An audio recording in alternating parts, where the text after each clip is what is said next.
So this is the sleeve here, and as you can see, we've made some purpose-built connectors that you just can store on the side of this little clip. So we've added a clip to the sleeve so that way you can attach all the connectors so that when you come to use your sleeve, the connectors will be handy and you won't lose them. You can see that here. So that's part of the sleeve. You don't have to do that part if you don't want to use purpose-built connectors. You can just make your own, use crocodile clips. You don't need to use anything else. And then what happens is this has got these touch areas. So each of these conductive fabric strips will be touch enabled. So the sleeve has a little lobster clip attachment here, and this attachment will hold your clips. So you don't have to use these clips. So this is, there's another tutorial detailing how to make these style of clips on this lovely, really soft silicone wire, which is fantastic for prototyping. You can use just croc clips with this system. And what it basically is it's a sleeve that has conductive patches on it.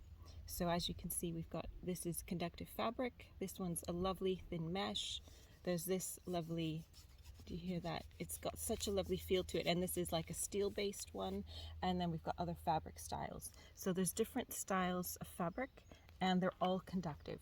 The sleeve is made out of neoprene, and that's not going to be conductive. So that way it forms kind of like a base layer for the stuff we're going to put on.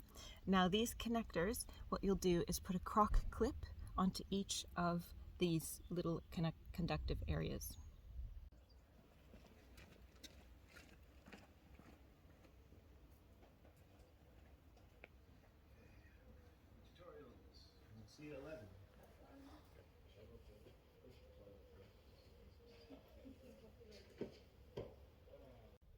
So looking at the glove system, each of these conductive fabrics we've sewn up one side, across the top, and back down the other side.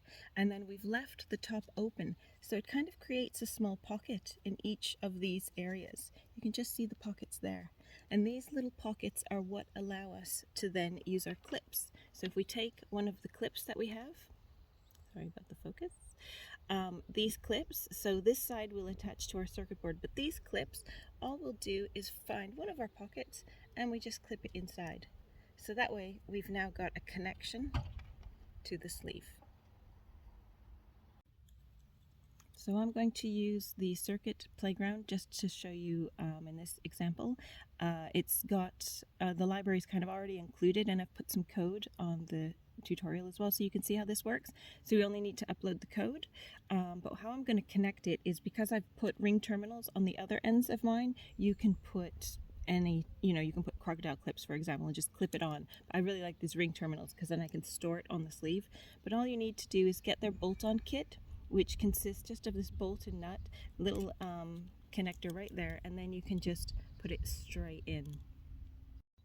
So I'm going to use the Adafruit board, the circuit playground here for this demo. There's some code example at the bottom of the tutorial, but this board's great because it has touch inputs. So all I'm going to do is using the ring terminals, I'm using their bolt-on clip kit, just to attach to the board, and that means that this board we can reuse for other projects. So that's another reason why I like using the ring terminals. So secure it in place, make sure it is bolted very firmly in place.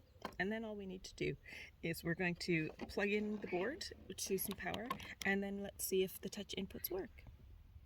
So these do need to be screwed super tightly into place, and once it is, you can see that if we touch the ends of our clip here,